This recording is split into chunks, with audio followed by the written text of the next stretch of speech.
안녕하세요. 켈리의 작은 도서관에 오신 것을 환영합니다. 오늘은 이종숙 작가의 Are You Ready를 소개해 드리겠습니다. 복잡한 현실 속에서도 천천히 가도 된다고 손을 내미는 담백하면서도 깊은 위로를 전합니다. 지금 준비됐나요? 라고 묻는 대신 천천히 해도 괜찮아요 라는 해답을 속삭여주는 책입니다. 이종숙 작가의 Are You Ready? 들어보시죠.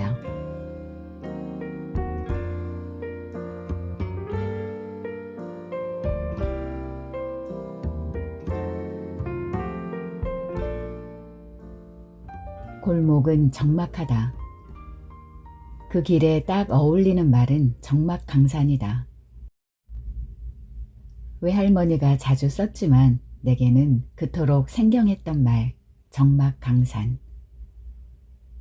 외할아버지가 돌아가신 후 빈방에 혼자 누우면 할머니는 그 말이 생각난다고 했다. 내가 아는 적막강산은 고등학교 문학 시간에 배운 백석의 시 제목일 뿐이다.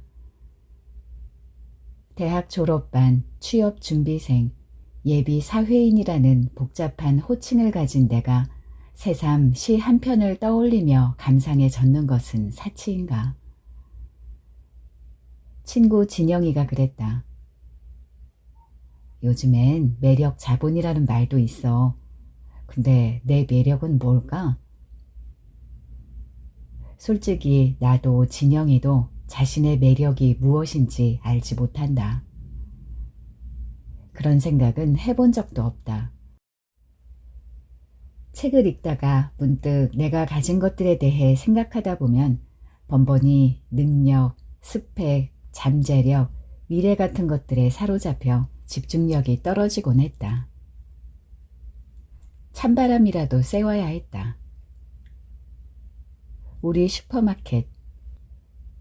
본래의 색을 알 수 없는 간판에 파란색 글씨 중 사라진 키읔은 어떻게 되었을까? 빈자리에 까맣게 붙은 먼지만이 떨어진 낮자를 기억하고 있다. 출입구를 뺀 유리창 안쪽에는 오래된 상자와 재고품들이 쌓여 있고 유리창에는 모서리가 떨어진 썬팅지가 구겨진 채 붙어 있다. 밖에서는 안에 어떤 물건이 있는지 보고 싶어도 볼 수 없다. 하늘은 우물했고 낮게 들이온 구름은 빠르게 남쪽으로 몰려가는 중이다. 어린 진호를 데리고 나와 시시콜콜 이야기를 전하던 진호 할머니가 꼼짝도 하지 않는다. 할머니와 떨어져 살 때 외할머니 집에 오면 진호 할머니를 먼저 만나곤 했다. 케이크나 카스테라를 사고 골목길을 돌아오면 진호가 먼저 아른채를 했고 뒤이어 진호 할머니가 간식 봉지를 낚아채듯 내 손에서 빼앗아갔다. 손녀가 할머니 준다고 사왔네. 어서 먹자 어서. 그런 진호 할머니가 얄미워 내가 셀쭉하게 굴면 예의가 어떻고 말투가 어떻고 하며 외할머니는 훈계를 시작했다. 그런 뒤 부르퉁해진 나를 달래던 외할머니 묘책은 과자나 음료를 챙겨주고 내 옆구리를 간지리는 것이었다. 내가 자라 더는 그 방법이 먹히지 않을 때쯤 외할머니는 병석에 누웠다. 다리와 허리가 아프다며 온열 찜질기에 몸을 맡긴 할머니의 병증이 늘어갔고 그와 때를 같이해 신음도 커졌다. 몇 달에 걸쳐 한방병원을 들락거리던 외할머니는 병원 가기를 포기했다. 외할머니로서는 참을 수 없는 통증의 시간이 흘렀고 언제부터인지 걷기를 멈추었다. 이동의 자유를 잃어버린 외할머니는 멸종해가는 식물처럼 서서히 굳어갔다. 그러다 언제부턴가 채집된 풀처럼 바싹 말라 가벼워졌다. 엄마와 나는 외할머니와 산다. 엄마는 요즘 프랜차이즈 사업에 관심을 두고 있다. 대형 유통업체와 편의점이 들어서자 골목 슈퍼를 찾는 사람이 줄었다. 처음에는 걱정하지 않았다. 대형마트에 가는 사람과 편의점에 가는 사람이 따로 있듯 골목 슈퍼를 찾는 사람도 따로 있을 것으로 생각했다. 예상은 빗나갔다. 이웃 사촌들까지 대형 마트를 찾았다. 장을 보고 돌아오는 길에 마주친 이웃들은 처음에는 미안한 얼굴로 고개를 돌렸다. 그러다 나중에는 아무렇지 않게 지나쳤다. 그런 이웃을 비난할 수 없다는 것을 우리는 안다. 서로에게 미안해하지 않을 만큼 익숙해졌을 때 사람들은 어색하게 멀어져 있었다. 상황이 어려워지자 골목 슈퍼 주인들이 모여 유통조합을 만들기로 했다. 정기적으로 회의를 하고 관심을 두지 않는 사람들을 만나 설득하기 시작했다. 엄마는 모임에 적극적으로 참석하고 가끔 잘 알지도 못하는 내게 의견을 묻기도 했다. 편의점이 불편한 점은 뭐야? 별로 없는데 사실 필요할 때만 가니까 내가 필요로 하는 대부분은 있거든. 그래? 그럼 가장 편리한 점은 뭐야? 가깝고 깨끗해.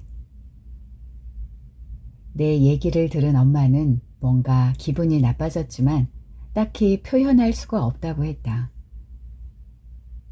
문제가 없는 편의점을 억지로 문제덩어리로 만들기 위해 애쓰는 것 같다나 어쨌대나. 내가 엄마에게 필요한 모니터링을 제대로 해줄 수 없는 것은 어쩌면 당연하다. 나는 이미 편의점에서 파는 것과 팔지 않는 것에 대해 명확하게 알고 있고 그 범위 안에서 물건을 사려고 하기 때문에 불편함을 느낄 이유가 없다. 어쨌든 지금 엄마의 모습이 내가 기억하는 가장 멋진 엄마 모습이다. 활기넘치고 용감하다.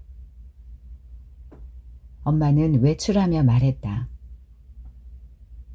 진호에게는 요구르트를, 할머니에게는 비타민 음료를 드려. 절대 아까워하는 눈빛 보이면 안 된다. 칙칙하고 먼지가 쌓여있는 슈퍼마켓의 겉모습을 보면 나라도 쉽게 들어오고 싶지 않다. 외할머니도 엄마도 청소를 잘했지만 그것만으로 오래된 외형을 산뜻하게 바꿀 수는 없다. 진영이도 놀러와서 말했다. 정말 오래됐구나. 사람들이 물건을 사러 오긴 와? 그래도 있을 건 다 있구나. 불쑥 던져놓고 미안해하던 진영의 마음을 나는 잘 안다. 나도 무의식 중에 그런 비슷한 말들을 엄마에게 던지곤 하니까.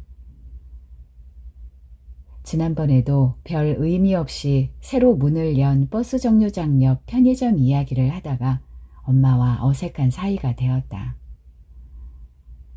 엄마는 딸인 나마저 편의점에 들렀다는 것이 서운한 모양이었다. 진녹색 페인트 칠을 한 재활용함에 붙여놓은 광고지가 퍼드덕거린다. 광고지를 떼어 슈퍼마켓 안으로 들어온다. 텔레비전에서는 얼마 전 일어났던 가스 폭발 사고 유가족이 인터뷰 중이다. 말을 하던 사람이 울먹이던 중간에 텔레비전 화면은 불안하게 흔들린다. 채널을 바꾸자 갱년기 여성을 위한 건강식품 방송이 이어진다.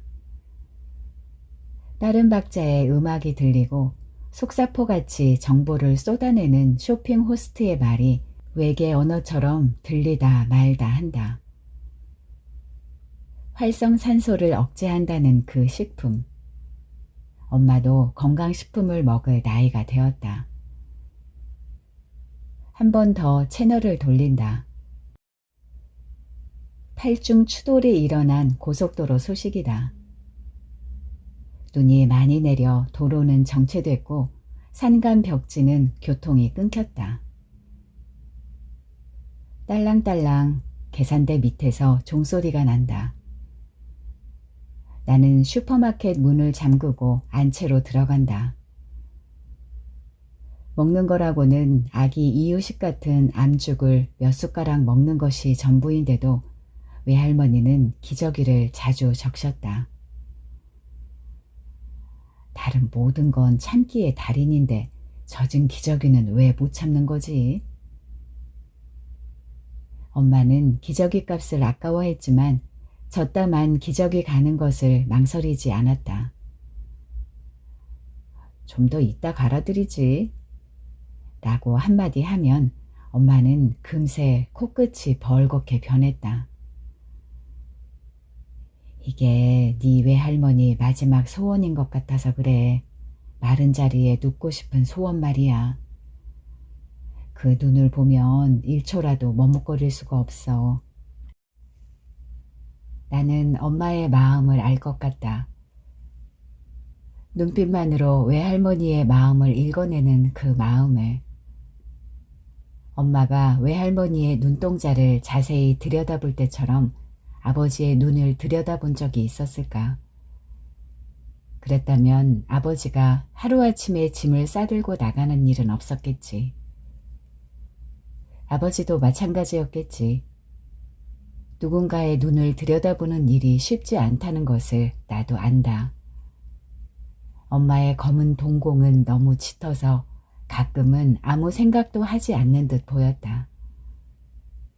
그저 검은 함정 같던 동공.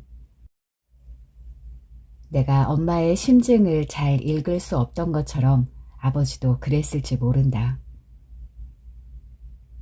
외삼촌들로부터 샌님 소리를 듣던 아버지가 오토바이를 타기 시작했다.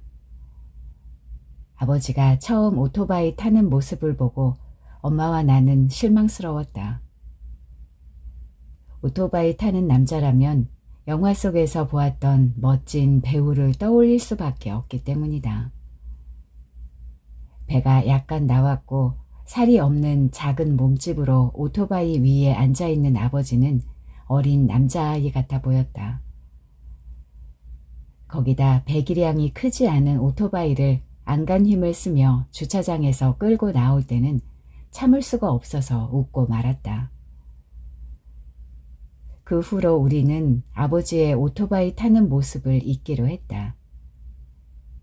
처음에는 한 달에 2번, 다음에는 매주. 아버지는 휴일에 더 바빴다. 쉬는 날 아침이면 커다란 가방을 들고 외출하는 아버지를 엄마도 나도 붙잡은 적이 없다. 아버지가 느끼는 오토바이의 매력이 무엇인지 우리로서는 알 수 없었다. 그저 폼이 나지 않는 본인의 모습을 알기는 하는지 코웃음을 칠 뿐이었다. 커다란 전신 거울 앞에서 오토바이를 타는 자신의 모습이 얼마나 왜소하고 볼품없는지 알기 바랐다. 그 모습을 자신의 눈으로 본다면 다시는 오토바이를 타지 않을 거로 생각하기도 했다. 처음에는 서로에게 관대한 듯 보이던 엄마와 아버지가 다투기 시작했다. 가족이 함께 나들이 하려 했지만 아버지는 비협조적이었다.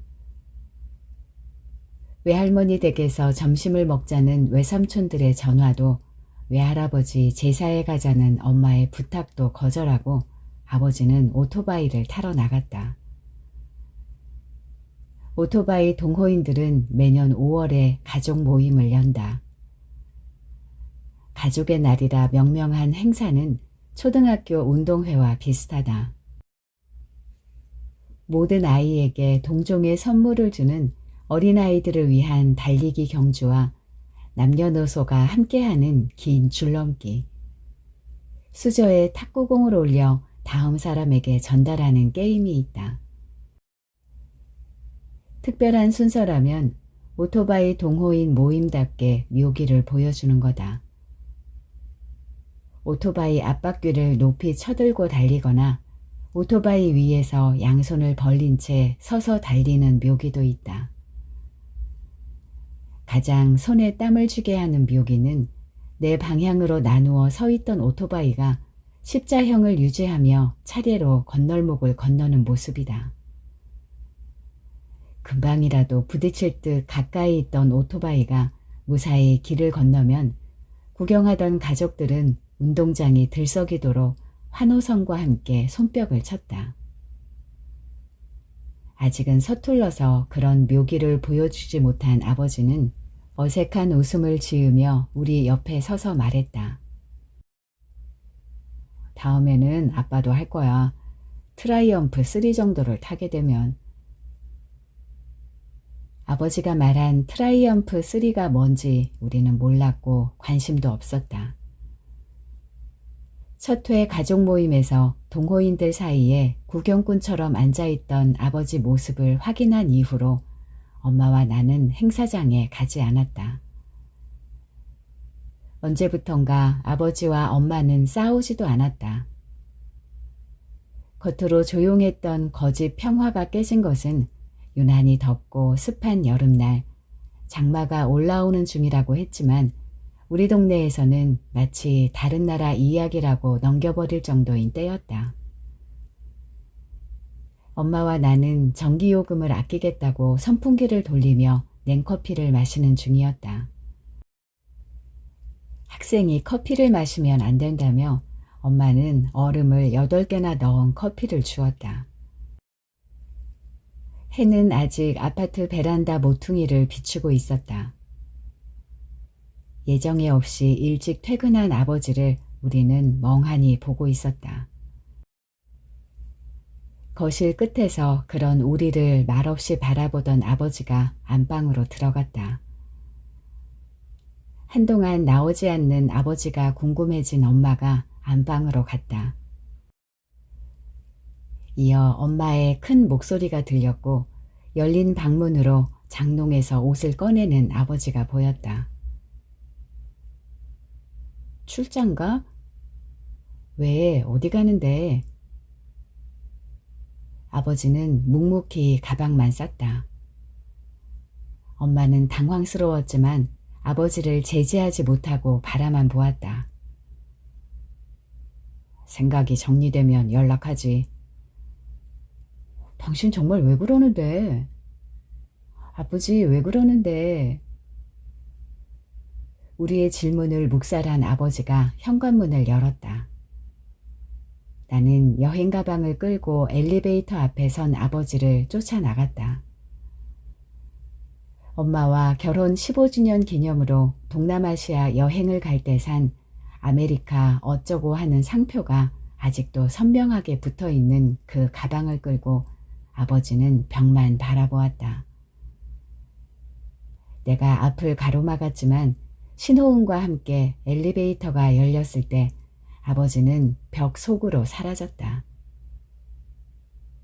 우리가 아버지를 잡아둘 아무런 방법이 없다는 것을 믿을 수 없었다. 2달 만에 아버지를 만났다. 여름 장맛비같이 구질구질하게 비가 내렸고 교복 블라우스 안이 축축해질 정도로 땀이 차는 날이었다. 엄마와 나는 우산 하나를 같이 쓰고 카페까지 걸었는데 엄마의 바지가랑이가 흠뻑 젖어 발목에 찰싹 들러붙어 있었다. 한 번도 본 적 없는 라이더 재킷을 입은 아버지가 고무나무와 자작나무를 세워놓은 가장 안쪽 소파에 비스듬히 기대어 있었다. 어느 날 아침 대단한 변화를 겪고 새로 태어난 딱정벌레처럼 아버지는 우리를 압도했다. 아버지가 소소한 일상과 학교 생활에 대해 내게 물었고 나는 평상시와 똑같다고 걱정 같은 건 없다는 듯 대답했다. 그때 아버지의 눈빛은 안도하고 있었다. 너에 대해 걱정할 것이 없구나. 나는 결론을 내린 듯 짧은 침묵이 흘렀고 어쩔 셈이냐고 엄마가 물었다. 당신이 보다시피 나는 새로운 생활을 시작했어. 그럼 우리는 어떻게 하라는 거야? 나도 몰라. 확실한 것은 나도 더 이상은 참을 수 없다는 거야. 나로선 이게 최선의 선택이야. 아버지는 새로운 삶을 찾아 떠난 청소년 영화의 주인공 같았다. 나는 아무런 관계도 없는 두 사람 사이에 끼어 앉은 손님처럼 불편했다. 승희하고 당신은 지금처럼 지내. 너한테는 미안하구나. 처음으로 미안하다는 아버지의 목소리가 메아리처럼 쟁쟁거렸다.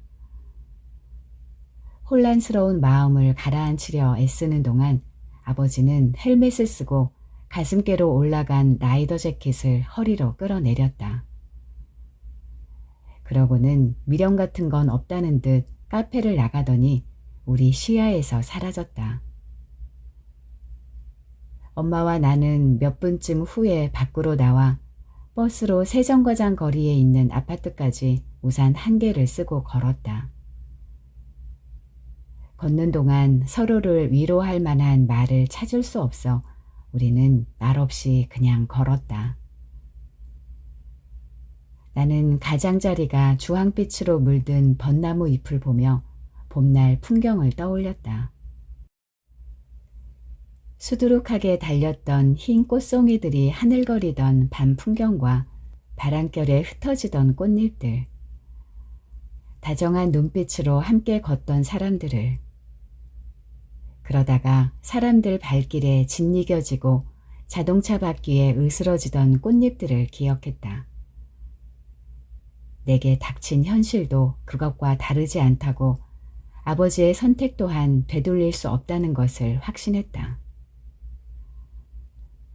어느 날 야간 자율학습을 끝내고 집으로 왔을 때 삼겹살 한 접시를 펼쳐놓은 엄마가 식탁에 앉아 있었다. 아무 말 하지 말고 고기 먹자. 아버지와 엄마가 모든 것을 끝냈다. 신기하게도 나쁜 일은 누가 설명하지 않아도 느낌이 온다. 나는 울지 않았다. 이제 와서 새삼스럽게 다 정해진 일에 눈물을 흘릴 건 뭐야. 그러면서도 말도 안 되는 이상한 이유로 아버지를 잊기로 했다. 수능 문제집을 풀다가 나는 여백에 썼다. 나는 아버지를 이해한다. 진정한 자유를 찾아가는 것이 진짜 인생이다. 그 후에도 공부가 잘 안 되거나 졸음이 쏟아질 때 가끔 그 두 문장을 낙서로 끼적였다. 뒤늦게 사실을 알게 된 외삼촌이 아버지 회사에 찾아갔지만 아버지는 사표를 낸 뒤였다. 그 시각 아버지는 오토바이를 타고 해변도로 어디쯤을 달리고 있었을지도 모른다. 집으로 온 외삼촌이 술에 취해 엄마와 나를 번갈아 부르며 울었다. 우리는 소리쳤다. 시끄러우니까 그만 가요. 다시는 생각하지 않으려고 했지만 아버지는 가끔 우리 대화에 등장했다. 가을이 끝나갈 무렵 식탁에 앉으며 엄마가 말했다. 아홉국이라면 사족을 못 쓰던 그 인간이 9국이나 얻어먹고 살까? 신경 끄시지, 얻어먹든 말든. 또 한 번은 양미리 조림을 먹을 때였다. 그 인간도 없는데 나는 왜 양미리 조림을 했을까? 엄마도 좋아하는 거 아니었어? 아니야. 나는 갈치, 고등어, 조기 이렇게 굵직한 놈들만 좋아한다니까. 양미리가 뭐니? 아버지는 그렇게 우리 곁으로 왔다가 금세 잊혔다. 할머니 방문을 열고 형광등을 켰다. 며칠 전 집에 들렀던 외삼촌이 LED 전등으로 바꾼 뒤 방은 남루한 모습을 더욱 적나라하게 드러낸다. 부분적으로 자개가 떨어져 나간 문갑과 이불장, 주황색이었다고는 믿을 수 없게 변해버린 꽃무늬 커튼, 유일하게 원래의 색을 간직한 외사촌 동생들의 사진이 있는 벽. 인기척을 느낀 외할머니가 두 눈을 치켜떠 나를 확인한다. 나는 두 손을 비벼 찬 기운을 없앤 뒤 이불을 걷는다. 할머니의 내복 바지를 내리자 지린내가 사방으로 퍼진다. 나는 잠시 숨을 멈추고 넓은 방 구석구석으로 냄새가 흩어지기를 기다린다. 기저귀를 빼내고 파우더를 바르고 새 기저귀를 채운다. 모든 것이 끝나자 외할머니가 고개를 끄덕인다. 외할머니, 나 승희야. 엄마는 일 보러 나갔어. 외할머니, 괜찮지? 괜찮을 거야. 나는 또 엄마에게 교육받은 대로 매뉴얼을 이어간다. 영어 문장을 외우듯 머릿속에 한 장면 한 장면을 연상하면서 외할머니 손을 잡고 여러 번 문질러. 엄마는 이 말을 할 때 어렵게 배역을 맡은 늙은 배우처럼 내 손을 끌어다 재현했다. 나는 엄마가 했던 것처럼 외할머니 손을 끌어당겨 손등을 문지른다. 그때 외할머니 눈에서 눈물이 흐른다. 눈을 찡그리거나 콧등을 실룩이지도 않았는데 눈물은 비어져 나와 베개로 떨어진다. 그러나 나는 외할머니의 눈물에 마음이 흔들릴 여유가 없다. 손가락을 하나씩 잡아당긴 후에 훑어줘. 살이라고는 남아있지 않은 건조한 외할머니 손가락을 마사지한다. 아직 외할머니의 손은 차갑다. 나는 한 번 더 손가락을 마사지한다. 내 두 손 안에서 외할머니의 손이 미지근하게 데워졌을 때 외할머니의 두 손을 이불 속에 넣는다. 마지막으로 나는 케이블 채널의 재방송 드라마를 켜고 전등을 끈 뒤 방을 나온다. 마당에는 내린 눈이 조금 쌓여 있다. 마당 귀퉁이에 세워놓은 자전거와 빨래판에도 눈이 쌓였다. 대리석 빨래판은 골목 입구 빌라를 짓는 현장에서 외할머니가 얻어온 것이다. 플라스틱 빨래판은 소리만 요란하고 도대체 비비는 맛이 나지 않아. 세탁기가 보면 울고 가겠네. 엄마는 힘들려면서 힘을 왜 거기다 낭비해? 빨래하는 손맛이 얼마나 개운하고 좋은데. 엄마의 잔소리에도 아랑곳하지 않던 외할머니의 손빨래는 5년 전에 멈추었다. 붉은 고무통에 수돗물을 틀어놓고 빨래하던 외할머니의 모습이 드라마 장면처럼 스쳐간다. 마당으로 내려가 엄마가 널어놓은 마포걸레를 걷어 바구니에 담는다. 먼지처럼 쏟아져 내리는 눈송이들이 팽그르르 맴을 돌며 떨어진다. 그중 몇 개만이라도 잡아보려고 애쓰지만 눈송이는 엉뚱한 곳으로 빗나간다. 계산대에 올려둔 전화기에 채팅창이 열린다. 내일 있을 스터디 공지사항이다. 스터디는 6명이 한 팀이다. 우리는 시험 합격이라는 한 가지 목표 앞에서 친구이자 경쟁자로 존재한다.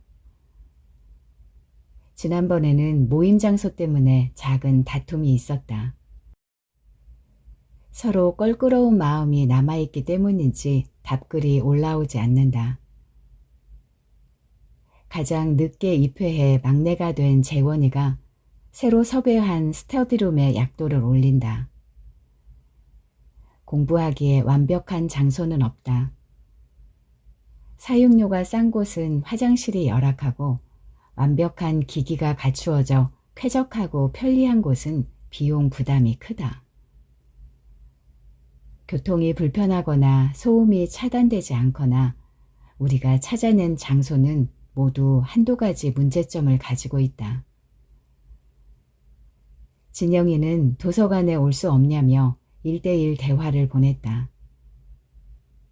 나는 대답 대신 이모티콘을 몇 개 보낸다. 경제학 책을 펴고 읽어보지만 집중하기는 쉽지 않다. 경제.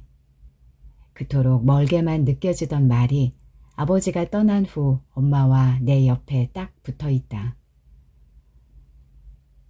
엄마가 할 수 있는 일은 많지 않았다. 엄마가 처음으로 한 일은 보험 설계사였고 다음에는 어린이 책 판매원이었다. 나는 고등학생이었지만 엄마는 학습백과나 창작 동화 전집을 들여놓을 수밖에 없었다.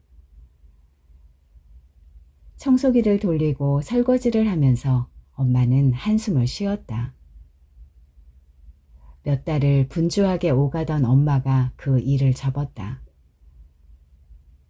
나는 가끔 거울 앞에서 책 매뉴얼을 외던 엄마의 모습이 그리울 때가 있었다. 내용을 정확하게 전달하기 위해 몰두하던 엄마의 모습이 좋아 보였다.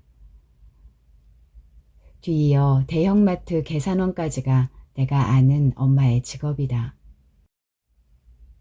그 후에는 어떤 일을 하는지 정확히 몰랐다.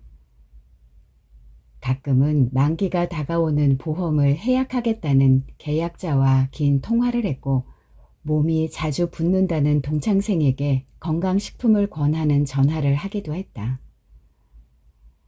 어느 날 엄마가 웃으며 말했다.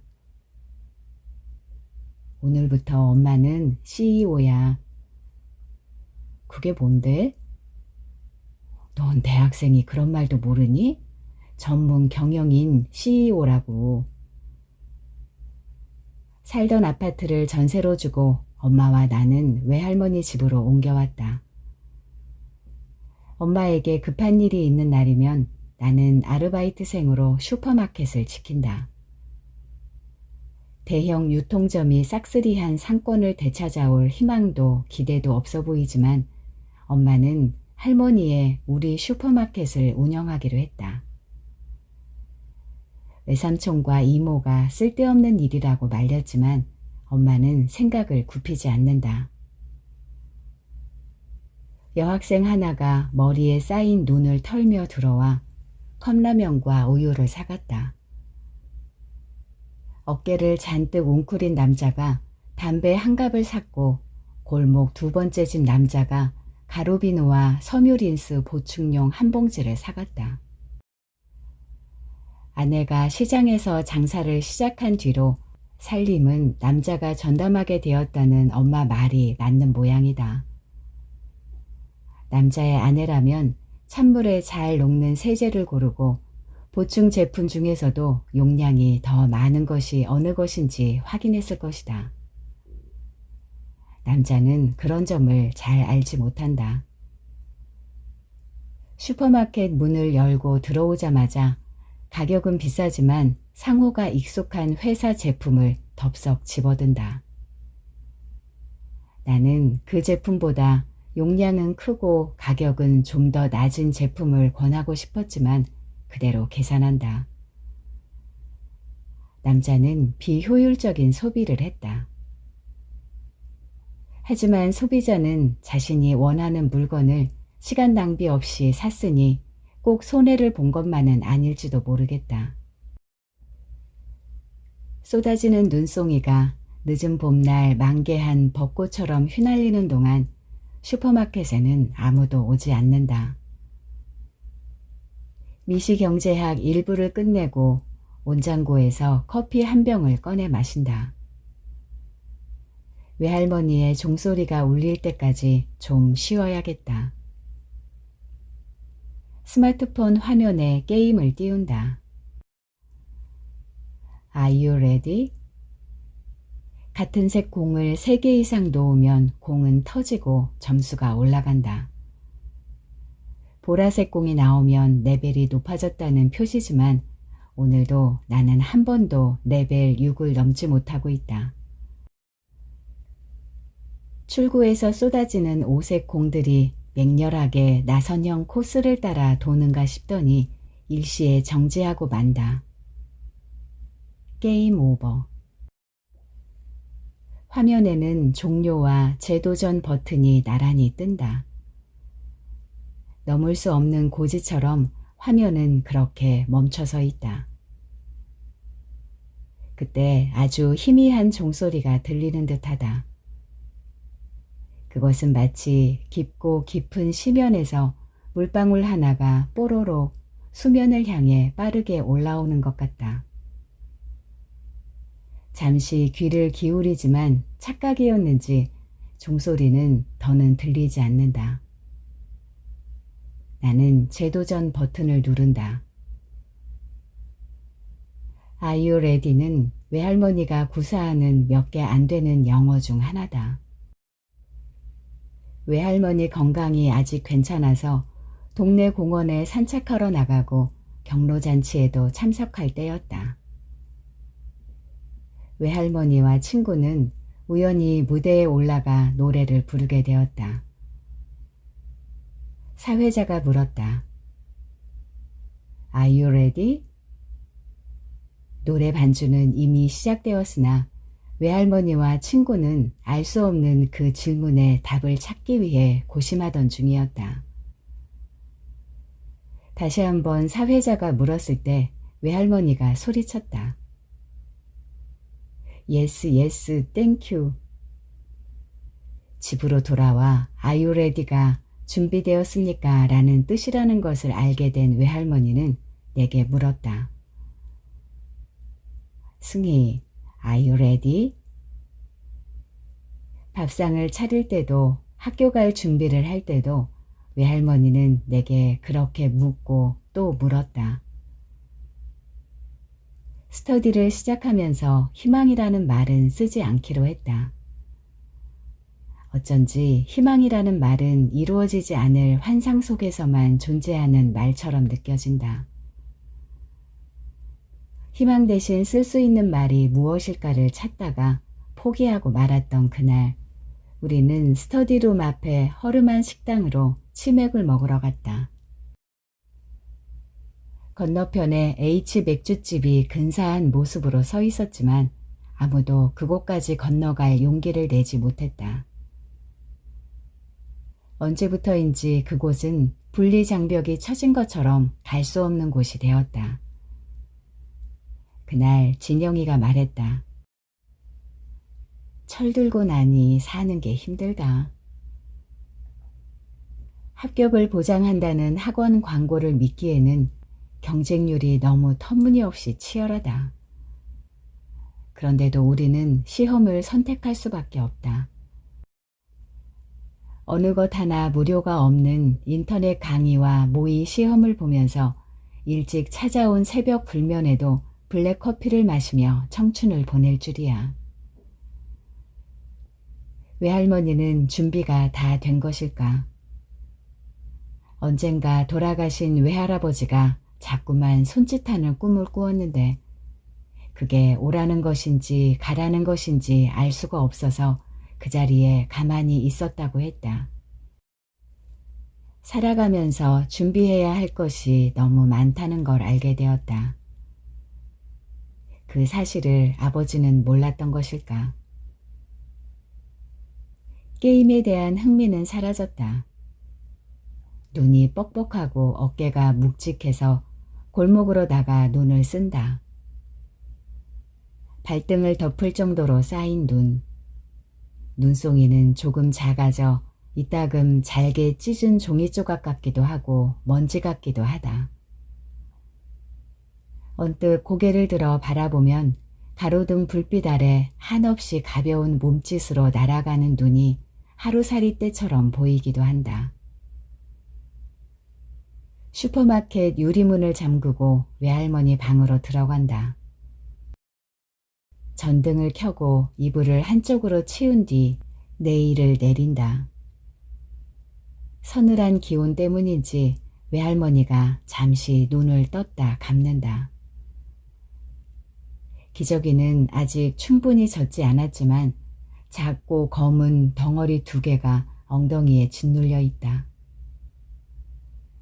외할머니의 벼는 한동안 푸른빛이었다. 쑥잎을 짓이겨 놓은 것 같던 벼니 얼마 전부터는 검게 변했다. 물휴지로 닦아내고 파우더를 바른다. 기저귀를 채우고 발을 만져보니 얼음장이다. 서랍에서 양말을 꺼내 외할머니 발에 신겨준다. 나는 방을 나오며 여전히 텔레비전을 켜둔다. 마당에 뒹굴던 몇 개의 은행잎도 대리석 빨래판도 이제는 보이지 않는다. 넉가래로 몇 번을 오가며 마당 가운데 모은 눈이 수북하게 산을 이룬다. 눈 무더기에 오른쪽 발을 넣었다 빼자 구덩이 안으로 무너져 내린 눈이 움푹한 공간을 채운다. 그것이 어디든 빈자리는 다른 어떤 것으로 채우게 마련이다. 저녁 7시 골목에는 어깨를 웅크린 사람들이 지나간다. 온종일 보이지 않던 진호 할머니가 자주색 조끼를 입고 슈퍼마켓으로 들어온다. 외할머니 잠깐 보고 가자. 가게 문을 잠그고 들어가니 외할머니가 깨어있다. 진호 할머니가 외할머니의 손을 잡고 눈물을 닦는다. 이제 그만 아파야지. 진호 할머니가 외할머니 얼굴에서 눈을 떼지 않는다. 외할머니가 눈물을 흘린다. 진호 할머니는 눈물이 떨어지는 때를 아는 듯 베개에 닿기 전에 눈물을 닦아준다. 눈이 많이 와, 아주 많이. 그러니까 조금만 더 기다려. 할머니는 그 말을 알아들은 걸까? 눈을 몇 번 깜빡였다. 나는 죽을 들고 진호 할머니 옆에 앉는다. 몇 숟가락만 넘겨봐. 외할머니는 고개를 젓는다. 진호 할머니가 나가며 속삭인다. 엄마 빨리 오라고 해라. 나는 비닐봉지에 요구르트 한 줄과 소주 한 병을 넣어 진호 할머니 손에 건넨다. 진호 할머니가 눈 쌓인 골목길을 10년이 걸릴 듯한 걸음걸이로 걸어간다. 눈은 여전히 내리고 나는 엄마에게 전화를 건다. 미시경제학 2부를 폈지만 페이지는 넘어가지 않는다. 한참이 지난 후 덕용 포장 라면 한 묶음과 식용유, 휴지를 팔았고 8시가 넘어서는 맥주 2병과 조미 오징어 한 봉지를 팔았다. 젊은 남녀가 들어와 무엇인가를 두리번거리며 찾다가 말도 없이 나간다. 문을 나서던 여자가 말한다. 더럽게 후졌네. 당근이지. 이런 곳에 감자칩이 있을 리가 없지. 있기를 바라는 네가 더 이상하다. 판매량까지 조절할 정도로 인기가 있다는 모 제과회사 제품을 찾는 모양이다. 그거 슈퍼마켓 주인 딸인 나도 못 먹어봤다고 한마디 해주고 싶었다. 옥수수 스프와 포장두부, 조미료, 우유와 시리얼, 초콜릿 과자와 세제, 참치 통조림을 팔았다. 나는 책을 읽다가 선반에 쌓인 먼지를 털고 유통기한이 다 된 두부와 어묵을 찾아 폐기물 바구니에 담았다. 9시가 다 되어서야 엄마가 돌아왔다. 손에 든 누런 봉투에 서류가 가득 들어있다. 잠깐 할머니 방에 들렀던 엄마와 가로등이 환하게 켜진 골목에다가 눈바람을 맞았다. 불빛 아래 쌓인 눈은 발광 물질이라도 발라놓은 듯 무수히 반짝인다. 세상에는 자기의 참모습을 완전히 보여주지 않는 것이 수도 없이 많다. 눈의 결정체가 그런 것처럼. 엄마와 아버지와 나는 서로에게 보여주지 못한 것이 남았다는 것을 몰랐다. 속속들이 알기 위해서는 잘 보아야 한다는 것도, 귀찮고 힘들더라도 침침하게 부어오른 눈을 하고라도 끝까지 들여다보아야 한다는 사실을. 엄마는 외삼촌에게 전화를 걸어 폭설에 관한 이야기를 한다. 마지막으로 외할머니의 검은 변에 관해 말한다.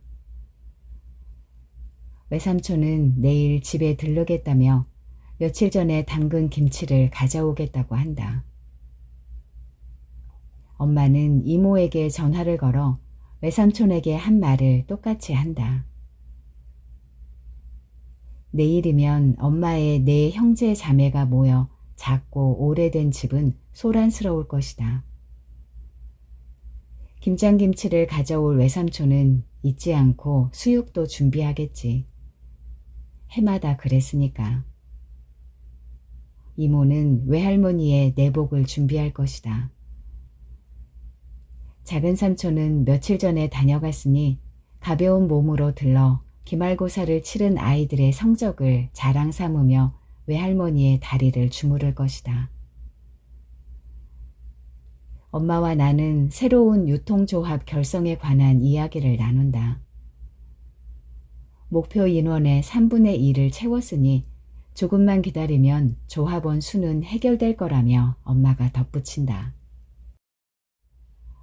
쌓아둔 상자도 치우고 유리창에 붙여놓은 썬팅지도 뜯어내야겠지. 떨어진 키읔도 붙여야지. 우리는 이런저런 이야기를 나누며 미니 시리즈 최종회를 봤다. 화면 속을 가득 채운 붉은 덩쿨 장미를 뒤로하고 두 주인공은 각자의 길로 떠난다. 꼭 다른 길로 갈 필요는 없는데 말이야. 슈퍼마켓 문을 닫으며 엄마가 말했다. 우리는 안채로 들어가 마당에서 잠시 머뭇거린다. 잠시 후 할머니 방으로 들어간 엄마의 실루엣이 한동안 움직이지 않았다.